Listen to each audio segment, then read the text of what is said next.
La virología es la parte de la microbiología que estudia los virus. Estos organismos, o más bien serían partículas microscópicas, están constituidos por un ácido nucleico y unas proteínas que los recubren, como estos bacteriófagos que se ven en la figura justo en el momento en que salen por lisis o rotura de la célula bacteriana que parasitan, porque los virus son parásitos intracelulares obligados. Van a ser formas acelulares.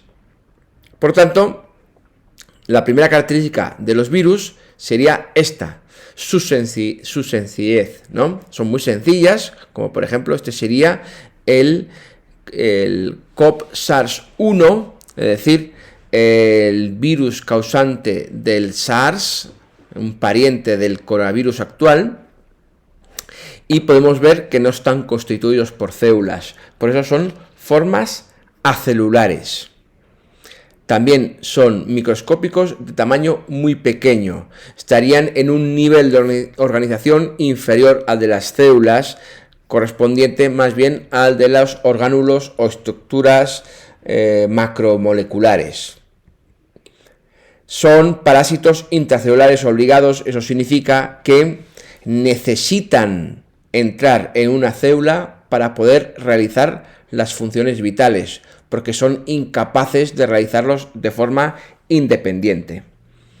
Por lo tanto, van a tener carácter infectivo y patógeno, es decir, van a generar enfermedades, porque el ciclo de los virus va a conllevar muchas veces la destrucción de las células y por tanto un daño para el hospedador. Se introducen dentro de las células, de ahí el término intracelular, y toman el mando de las mismas. Existen, por lo tanto, dos fases. Una fase libre, que se denomina virión, en la cual están fuera de las células, y una fase intracelular, que como bien dice la palabra, están dentro de las células. Hay que decir que debido a que no pueden realizar las tres funciones vitales de forma independiente, es decir, necesitan la maquinaria biosintética de una célula para poder realizarlos, es una razón para bastantes científicos para no considerarlos como seres vivos. No obstante, existe controversia porque otros consideran que sí que pueden ser seres vivos porque poseen un ácido nucleico y además son capaces de evolucionar, es decir, de cambiar a lo largo del tiempo. Vamos a ver en qué consiste la morfología de las formas libres de los virus que se denominan viriones, que corresponden a aquella fase del ciclo vital en el cual van de una célula a otra célula para infectarla. En primer lugar tenemos lo que es el genoma vírico, es decir, la información genética, que puede ser formado por ADN o por ARN, uno u otro, nunca los dos simultáneamente, como pasa en las células. Además, también puede ser monocatenario o bicatenario, o puede ser circular o de cadena lineal. En definitiva, vemos que hay varios tipos morfológicos, pero siempre va a haber un ácido nucleico que almacene la información genética en donde están codificados los genes del virus. Luego existe una cápsida que es de naturaleza proteica que recubre este ácido nucleico y lo protege. Está formada por unas proteínas que se denominan capsómeros. Cada una de estas piezas serían los capsómeros. Aquí también los tendríamos. Estos capsómeros están codificados en el genoma del virus.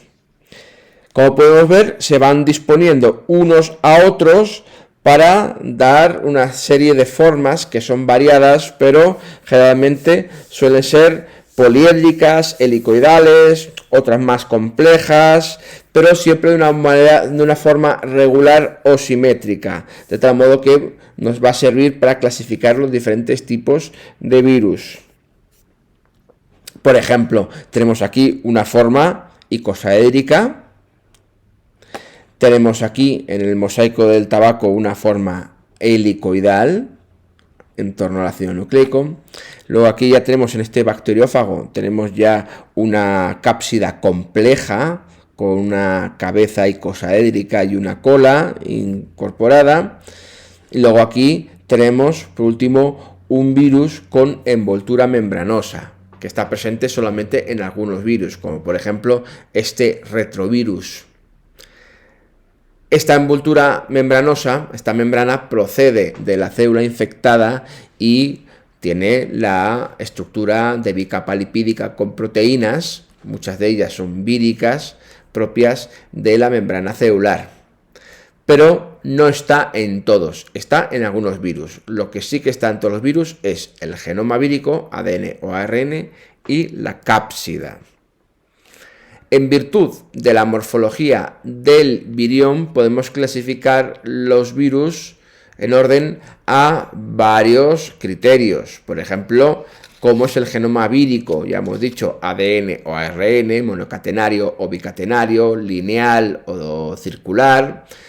Cómo es la cápsida, las formas variadas que tiene, el tamaño y también la presencia o no de esa envoltura. De tal modo que aquí podemos ver en este diagrama cómo pues tenemos los virus ARN y ADN, dentro de cada uno de ellos pues cómo es la cápsida, si está con envoltura es una envoltura, luego ya cómo es el genoma, etcétera, etcétera. Con varios criterios podemos ir definiendo los diferentes virus en familias, ¿no? Los reovirus, por ejemplo, los togavirus, los rhabdovirus, los retrovirus, los papilovirus, etcétera, etcétera, ¿de acuerdo?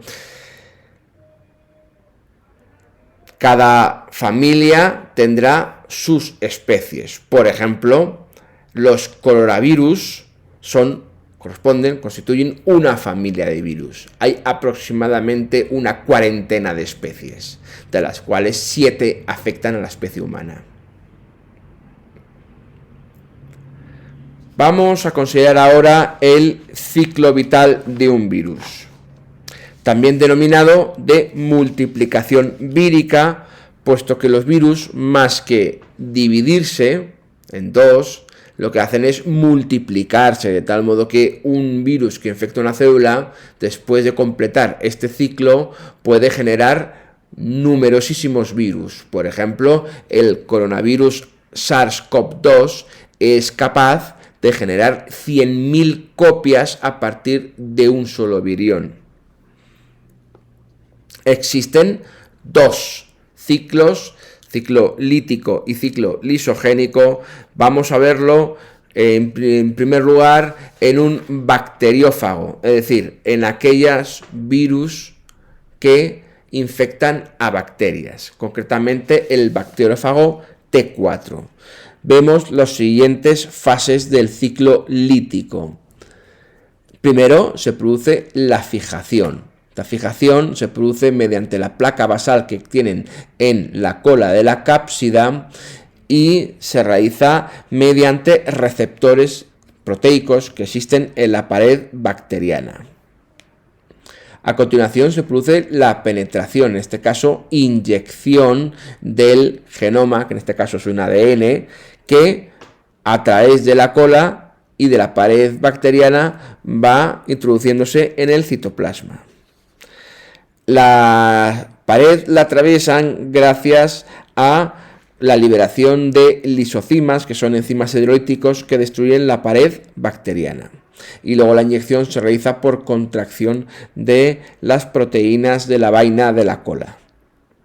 Una vez que se encuentra dentro del citoplasma, este ADN toma el control de todo el genoma bacteriano y por lo tanto va a aprovechar la maquinaria biosintética de la bacteria, es decir, la capacidad de poder hacer replicaciones de este ADN para convertirlos en ARN y los ribosomas que sintetizarán las proteínas que están codificadas en ese ARN que es copia del ADN vírico. En esa fase, que es la fase del eclipse, se produce por lo tanto la síntesis de los capsómeros y también la replicación del ácido nucleico, es decir, en este caso la propia ADN polimerasa genera copias, numerosas copias del ADN vírico y se produce una síntesis masiva de capsómeros. En una cuarta fase, una vez que tenemos todos los capsómeros y las copias del ácido nucleico, se produciría el ensamblaje. Por tanto, los capsómeros se unen entre sí, forman la cápsida y esta cápsida recubre cada una de las copias del ADN. Al final se produce una liberación de todos los viriones, porque en definitiva el ensamblaje va generando numerosas copias, numerosos viriones que se liberan por lisis celular, es decir, por destrucción de la célula bacteriana mediante una lisocima, la endolisina, que lo que hace es liberar numerosos viriones que cada uno de ellos volverá a repetir este ciclo. Este ciclo es el ciclo lítico porque, como podemos ver, conlleva la destrucción de la célula bacteriana. Existe una modalidad que es el ciclo lisogénico que tiene etapas comunes, fijación y penetración, pero en la fase de eclipse, en vez de sintetizar capsómeros y copias del ácido nucleico, lo que hace el fago es incorporarse, insertarse en el genoma de la bacteria, que es circular, para quedarse en estado latente y atenuado, es decir, en profago. O sea, el virus estaría dentro del propio ADN.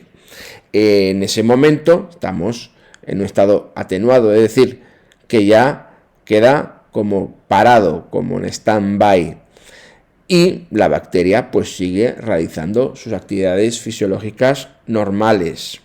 Cuando se produce la inducción o activación mediante un estímulo concreto, determinado, se activa el ciclo lítico y por tanto este prófago empieza a expresar sus genes utilizando la maquinaria biosintética de la bacteria, a sintetizar capsómeros y copias del ADN, el ensamblaje, y por tanto se activa el ciclo lítico y liberación de los viriones.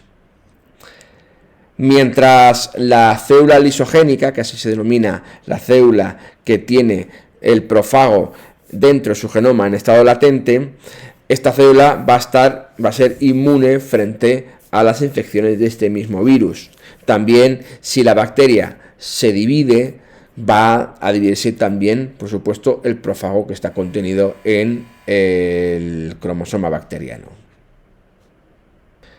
En el caso de un virus animal, las fases serían casi las mismas, aunque con ciertas peculiaridades. Por ejemplo, aquí tenemos el esquema del ciclo vital del virus de la VIH, el de la inmunodeficiencia humana, el que genera el SIDA, síndrome de inmunodeficiencia adquirida. Es un virus ARN con envoltura. Pertenece al grupo de los retrovirus. Se llaman así los retrovirus porque son capaces de producir un ARN a partir del ADN mediante un proceso de transcripción inversa o retrotranscripción. Generalmente los virus animales, la fijación se realiza mediante receptores, es decir, Este es un virus con membrana que contiene una serie de proteínas víricas codificadas por el ácido nucleico del virus en su membrana. Estas proteínas se van a juntar con receptores de la membrana de la célula huésped. Estos receptores también son proteínas y se produce un acoplamiento entre ellas. Una vez que está fijado el virus mediante estos receptores, la penetración se realiza mediante endocitosis. Se fusionan las dos membranas y por tanto, entra el ácido nucleico una vez que se libera de la cápsida.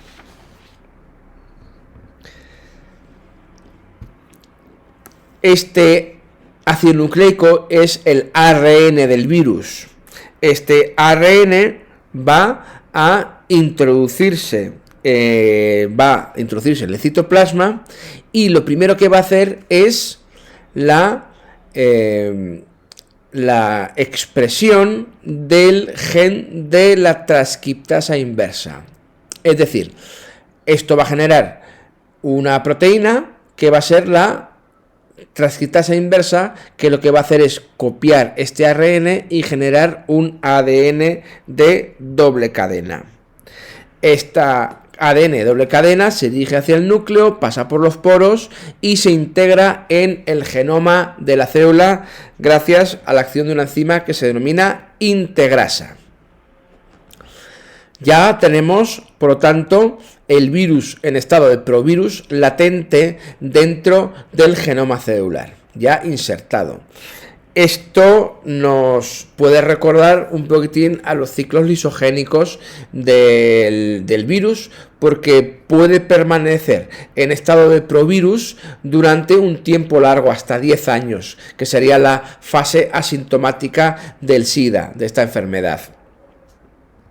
Cada vez que se divide la célula huésped, que en este caso van a ser linfocitos, concretamente linfocitos T colaboradores, linfocitos T4, cada vez que se divida este linfocito, se va a producir también la duplicación y la reproducción del provirus. Pasado un tiempo, se produce la activación. Este largo tiempo de inactividad se produce la activación, con lo cual ya este genoma vírico va a pasar a producir los ARN correspondientes para que se generen las proteínas del propio virus. Es decir, se van a activar los genes del virus y por lo tanto se va a producir la producción de los capsómeros y de las copias de este ADN, es decir, este ARN, que van a pasar a integrarse. De este modo ya se activaría el virus pasaría a controlar toda la maquinaria biosintética del linfocito. Después de la síntesis de los capsómeros se produce la fase de ensamblaje. Aquí se ensamblan los capsómeros para formar la cápsida y esta cápsida va a rodear uno de estos ARN, copia del ADN, con lo cual ya tenemos los nuevos viriones ya conformados. A continuación ya se produce la liberación de los viriones por exocitosis y como podemos ver en la figura, en la exocitosis la propia nucleocápsida se va a rodear de la membrana y por lo tanto ya tenemos los viriones que pasarían a infectar a más linfocitos. En ese momento es cuando se produce la fase sintomática de la enfermedad.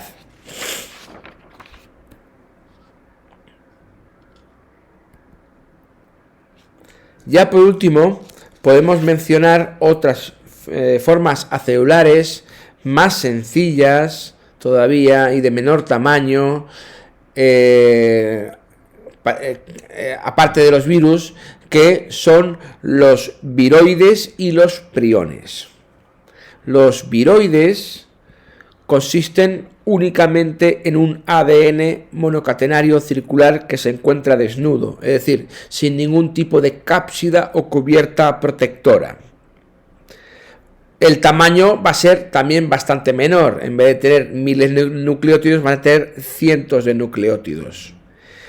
La replicación se produce mediante las ARN polimerasas del hospedador, que suele ser plantas, generalmente cocoteros, y también patatas. Los priones ni siquiera contienen ácido nucleico de ningún tipo. Son sencillamente proteínas infectivas que además se autorreplican en neuronas. Como podemos ver aquí en la figura, una proteína determinada de estas células hospedadoras, que son neuronas, tienen pues una configuración que se puede considerar normal y funcional. Sin embargo, puede ocurrir que adquieran una configuración alterada que ya no es funcional, es decir, ya no funciona como esta. Pero es que además esta configuración alterada puede inducir cambios conformacionales en más proteínas normales, con lo cual esta proteína en configuración alterada, que además puede inducir esta alteración en otras proteínas, pasaría a ser un prión, que como podemos ver tiene esa propiedad infectiva. Generalmente producen enfermedades degenerativas del sistema nervioso central, como por ejemplo la encefalopatía bovina espongiforme, que es lo que se conoce comúnmente como la enfermedad de las vacas locas, y también en seres humanos la enfermedad de Creutzfeldt-Jakob, que en este caso sería la variante en humanos de la encefalopatía espongiforme. En este caso se produce una muerte masiva de neuronas del cerebro y por lo tanto produce generalmente la muerte en un periodo relativamente corto, unos meses o unos pocos años.